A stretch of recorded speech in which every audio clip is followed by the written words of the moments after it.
ओह, क्योंकि मान लो हम तुम्हें धीरे धीरे नीचे ले जाएंगे, तुम्हारे दिल तक, बिल्कुल पूरी तरह नीचे। तुम निश्चित रूप से जाओगे। मेरा नाम वुकोंग है।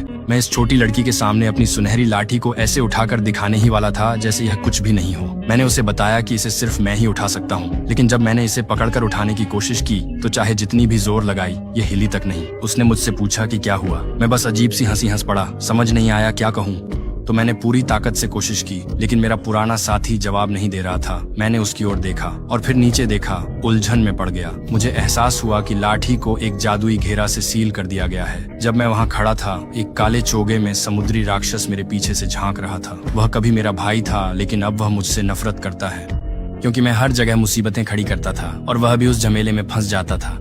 बदले की भावना से उसने मेरे दुश्मनों के सामने आत्मसमर्पण कर दिया। फिर उन्होंने उसे मेरी लाठी की रखवाली के लिए भेज दिया। भाई दुश्मन बन गए। हमने लड़ना शुरू कर दिया, लेकिन मेरी सारी ताकत जा चुकी थी।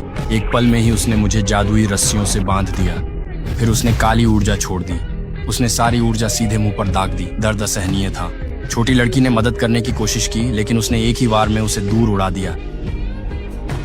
लेकिन फिर उसका खून टपकने लगा, धीरे धीरे लाठी की ओर तैरता हुआ।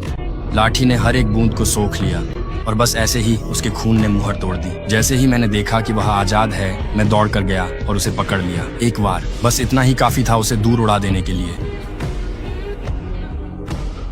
उसने मुझे फिर से मेरी लाठी पकड़े देखा और समझ गया कि अब उसकी कोई चाल नहीं चलेगी। तो वह काले धुएं में बदल गया और गायब हो गया।